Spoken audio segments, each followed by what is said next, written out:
Zemra që nuk ka besim është e vdekur pa dyshim. Fe e kom s'duhet me nda, kush i ndan ai dije s'ka. Me banjanën me ma prek, jam i gatshëm sot me vdek. Bismillahirrahmanirrahim. Alhamdulillahi Rabbil Alamin. Wal akibatu lil muttaqin. Wala udwana illa ala zalimin. Wassalatu wassalamu ala rasulina Muhammedin wa ala alihi wa sahbihi ajma'in. قال الله تبارك في القرآن الكريم بعد أعوذ بالله من الشيطان الرجيم بسم الله الرحمن الرحيم كنتم خير أمة أخرجت للناس تأمرون بالمعروف وتنهون عن المنكر وتؤمنون بالله صدق الله العظيم.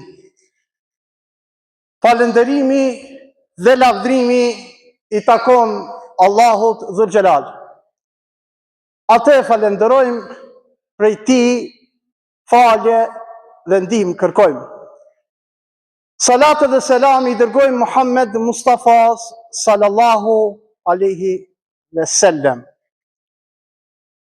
Vëllezër të ndershëm besimtar, do të jemi bashkërisht sot këtë ditë të bekuar të xumas, ku do të mundohemi të shpjegojmë në lidhje me hoxhallarët, të cilët ishin nënshkrues të pavarësisë së Shqipërisë. Vlerën e madhe që e ka pavarësia, vendosa që sot para jush ti prezentoj edhe kontributin e hoxhallarëve, të cilët në çdo periudhë, në çdo kohë kanë dhënë kontribut të jashtëzakonshëm. Ju e dini ato vite ishin vite të ndaljes nga perandoria osmane. Ishin vite ku duheshte që me ndjendriturit tanë vendosin për ne. Mesin e tyre ishin edhe hoxhallarët, të cilët rallëherë përmendën në për ceremonit tona. Vash Zoti, unë jam gabim, por atë që pe e shoh dhe atë që pe e ndjej, gjithë kjo po ndodh me qëllim të dikujna. Çdo mend se prej tyre hoxhallarëve e kemi më të madhen e tyre, Hoxh Haxhi Vebi Dibra, ose Hoxh Vebi Agolli, i cili lindi në Dibër të madhe me 12 mars të vitit 1867. Ishte prej një familje të nderuar të Agollëve, të cilët edhe më herët njiheshin si veprimtar të mëdhej. Mësimet fillestare i kreu në Dibër, ndërsa studimet teologjike fetare në fushën edhe të filozofisë islame, shkencave juridike, shkencës logjike, i mori dhe i mësoi edhe arabishtën edhe osmanlishtën. Çdo mend se veprimtaria e Hoxhëve të Dibrës ishte shumë e madhe. Mesin e veprimtarisë Hoxhëve të Dibrës është se e zgjedhi fetfan e flamurit që e majmë sot ne. Çdo mend se ishte një guxim i madh për me e nxjerr një fetfa të tillë. Dhe ne vëllezër të ndershëm besimtar, kur morim fetfa, është pak, më falni. Kur mormi fetfa prej hoxhallarëve të mëdhoj, s'na takon të komentojmë neve tjerëve. Tash na mund t'japim mendime, po nuk na takon t'japni fetfa ndryshe ndaj hoxhallarëve të mëdhoj siç ishte hoxha i nderuar Vebi Dibra. Në atë periudhë e dha mendimin fetfa, dhe ajo fetfa ekziston sot e kësaj dite, të cilën e kemi, po kemi pak probleme teknike në lidhje me përdorimin e flamurit. Hoxha Vebi Dibra mori pjesë në kuvendin e Dibrës, ku zgjedh kryetari i kongresit. Në vitin 1912 mori pjesë në kuvendin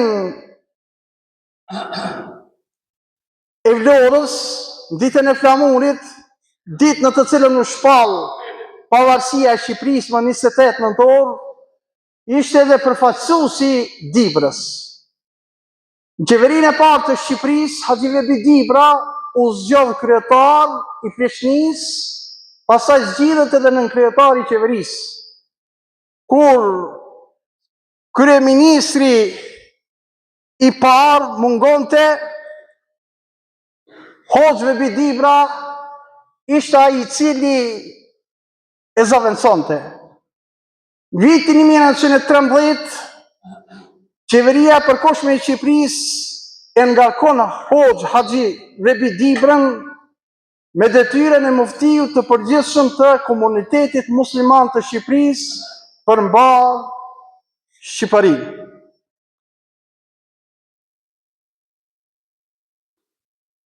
Tash do të mundohem, pasi u rregullu çështja e mikrofonit e teknikës, dal me ilustrime të shpjegojmë pak dal nga dal. Po i kalojmë që këtu është shpallja e pavarësisë së Shqipërisë, 28 nëntor vitit 1912.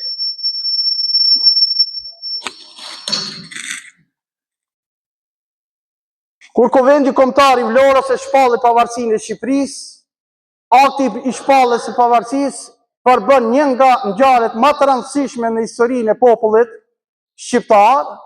Ai ishte fryt i përpjekjeve dhe i luftrave shekullore shqiptarëve për të mbrojtur tërësinë toksore dhe ta dhëu dhe për të formuar shtetin e pavarur shqiptar. Këto figura kanë kontribu në përgatitjen e terrenit dhe rrethanave politike për shpalljen e pavarësisë së Shqipërisë në vitin 28 nëntor të vitit 1912. Këto janë edhe nënshkrimet e 40 kuvendarëve që kishin të drejtë me shpallë dhe me nënshkrujt pavarësinë e Shqipërisë. Shpalljen e pavarësisë morën pjesë 83 delegat nga gjitha treva shqiptare, ndërsa 40 firmatarët ishin ata të cilët e nënshkruan aktin e pavarësisë. Haxhi Vebi Dibra u lind vitin 1867, ndërsa ndroi jetë vitin 1937. Që kjo është fetfaja në lidhje me flamurin, për mos më humor kohë më tepër, nëse diku i intereson, mund edhe ditëve tjera t'ulmi, ta analizojmë, ta studiojmë dhe ta mësojmë. Veprimtarinë e Hoxh Vebi Dibrës e shpjegojmë pak a shumë më herët. Vdiq, këtu mbetëm do të thonë, vdiq në Tiranë, vitin 1937, Allahu e mëshiroft.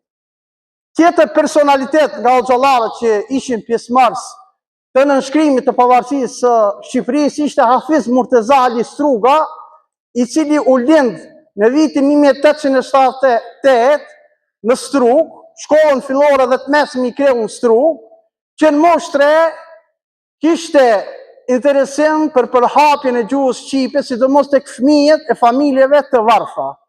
Kjo veprimtari u zgjerua më tej në kohën kur doktor Murtezai, zbashku me Nuri Sojin dhe Zudi Orin, themeluan një shkollë shqipe, e cila kishte shtrijen e vetë në Strug, Ohër, Pogradez dhe fshatrat përreth. Në vitin 1903, ai vendosi të largohet për studimet larta në Stamboll, ku pas përfundimit të shkollës për teologji, për hoxh dhe hifzit e mësoj Kur'anin përmend, mendonte t'i vijoj studimet edhe në Universitetin Francez të Mjekësisë së Stambollit. Nuk ishte as pak rasti që në prag të ngritjes së flamurit Vlorë, ai së bashku me Zudi Orin dhe Nuri Sojlin zgjidhen delegat të Orit dhe të Strugës për në Kuvendin e Vlorës në vitin 1912.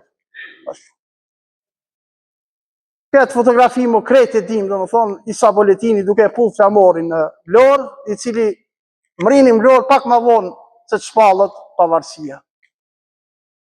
Tjetër personalitet hoxh i cili mori pjesë në nënshkrimin e pavarësisë së Shqipërisë është Ferit Vokopola, i cili u lind në vitin 1887 në Vokopol të Beratit, 18 gusht, vitit 1887, ishte adhetar dhe njëri nga pjesëmarrësit e Kuvendit Kombëtar të Vlorës dhe nënshkrues i pavarësisë së Shqipërisë.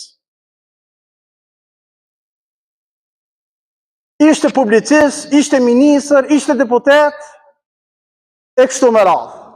Do t'i kalojmë pak se nuk na premton koha. Tjetër firmetari pavarësisë së Shqipërisë, ose nënshkruesi i pavarësisë së Shqipërisë, është edhe Hafiz Ali Podgorica. Është kryetari i parë i Bashkisë Durrës, u lind në vitin 1855, ndërsa ndroi jetë në vitin 1929. Ka qenë kadi e mufti i Durrësit, kadi do më thonë gjykatës, ngritës i flamurit në Durrës, i dekoruar me urdhën e klasit në vitin 1992, qytetar në deri, kështu me radhë i ka disa mirënjohje që i janë bë pasi ka ndru jetë. Hafiz Ali Podgorica është zgjedhur kryetari i parë i Bashkisë Durrësit në legjislaturin 1909-1912, pas dështimit për ngritjen e flamurit në Durrës në 24 nëntor 1912, si kryetar bashkie, e ka nënshkruar aktin e përfaqësimit për delegatit të Durrësit që do të shkonin në Kuvendin e Vlorës. Gjatë regjimit, zogut dëbohet në Kavaj në vitin 1926. Ka vdekur në vitin 1929, duke lanë familjen në gjendje të vështirë ekonomike. Do të ndalem edhe këtu të kjo fjala e Ismail Qemalit, të cilën e thot, pas fjalëve që tha zotri kryetari Ismail Kemal Behu, me të cilat tregoi rrezikun e madh në të cilat ndodhet sot Shqipëria, gjithë delegatët me një za venduan që Shqipëria mësot bëhet në vete e lirë e mos mvarme. E tash, për fat keq, kjo është pjesa edhe me vështirë të cilën ndoshta edhe do ta kem vështirë me shpjegu para juve. Dhe zot të ndershëm besimtar, gjithë këto delegatë, gjithë këto që e kanë nënshkruar pavarësinë e Shqipërisë, për fat keq, kanë pas probleme të hatashme. Asnjëri s'ka jetuar si duhet pastaj. Persekutimi i firmëtarëve, pavarësisë dhe familjarëve në kohën e diktaturës komuniste. Instituti i studimeve për krimet dhe pasojat e komunizmit ka pas ekspozit ditën e mërkurë në Universitetin e Durrësit, po nuk pata mundësi me shku. Si është gjendja këto? Në kohën e diktaturës komuniste janë persekutu, janë përndjek, për me kuptu na gjuhën tonë pak ma mirë, 23 nënshkrues pavarësisë edhe familjarë të tyre. 14 familjarë nënshkrues pavarësisë janë ekzekutu. 20 familjarë nënshkrues pavarësisë janë burgos, mesin e tyre dhe 3 gra. 3 nënshkrues pavarësisë kanë arritë që të largohen, që të ratisën. Kjo është gjendja jonë, vëllezër të ndershëm besimtar. Ne mund të akuzojmë këtë, mund të akuzojmë atë, mund të lëmë fajin këtij, mund të lëmë fajin atij, por gjithmonë faji është joni. Se imi mësuna me thonë faji është tim. Imi mësuna me e fajsu që tërkan. Imi mësuna me e thonë atë fjallën popullore se faji e tim. Në Islam nuk ka faji e tim. Se cili ai i cili ban faj do të me pranun faj. Dhe këto fajnë më të madhe ka diktatura komuniste. Pik. Para me ndohë vëllezër të ndershëm besimtar, krejt ata që kanë nënshkrujt pavarësinë e Shqipërisë, nuk kanë pas son sërdesin në Shqipëri. Ose janë mbyt, ose janë ekzekutu, ose janë burgos. Vëllezër, tu ka diçka. Nuk është rastësisht që ne jetojmë në disa shtete. Nuk është rastësishme. Andaj shfrytëzoj rastin, sepse nuk du të shëndroj këtë ditë feste, në ditë dëshprimi, po le tjetë kjo një shkak, një motiv, që ne t'i bim vetës mas. Që ne se cili prej nesh kontribojmë për ditë mira, kontribojmë për vetë vetën tonë, se sa kontribojmë, qa që dhe të kemi. Se e dojmë, qa që dhe të kemi. Se cili prej nesh, mos t'i thuje vetë vetës së vetë, se ja vone së përzina, ja vone se kam gajle, ja vone adja i tjetërin e ta mori. Jo, se cili vëllezër të ndershëm besimtar, duhet të vetëdisohet, sidomos për çështjet kombëtare. Duhet të vetëdisohet, o vëllezër të ndershëm besimtar. Jo të rimanësh. Jo mos na interesoje, se çështo s'na ka interesuar dhe çeku kemi me. Çeku kemi me, dhe më thonë, nuk është rastësishme dhe kur gjonë nuk vjen rastësi.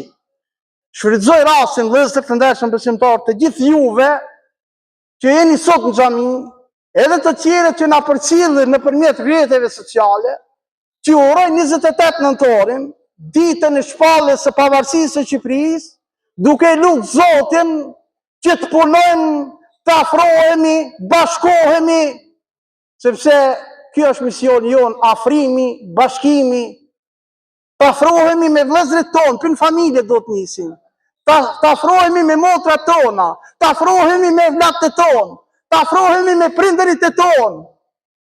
Këto e kemi defektin, jemi ftof nërmet veti, e ki do të aboje shtetin, jo së në banë, kur që ki shtetin që si fol nanës edhe babës, që si fol vlavit vetë, që si fol motrës vetë, kur ki harë nuk ka kërkush pitina, harrojnë e këta vëllezër të ndershëm besimtar.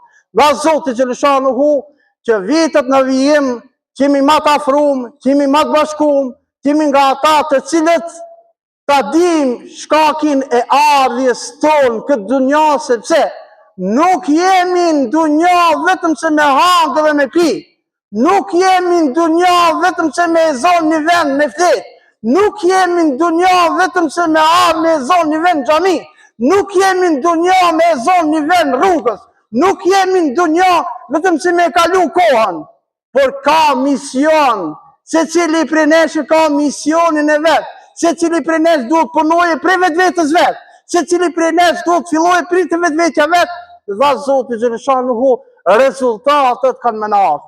Ama kur rrim në anësh, vallaj me pasnit ju sot mos me pasan xhami për juve se falke kur kush shumojnë, o vëllezër. Dhe kjo puna e çështjes kombëtare është këtu. Dhe se cili prej nesh duhet punojmë nga këndvështrimi jonë.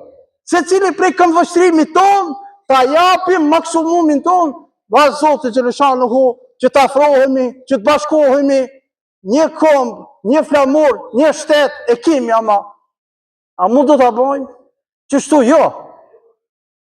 Me keqarje e thëmë qështu jo. Inshallah përmisohemi. Allahi razi, velhamdulillah. Që nuk ka besim, është e vdekur pa dyshim, fe e kom s'duhet me nda, kush i ndanaj di e s'ka, me banjanën me ma prek, jam i gatshëm sot me vdek.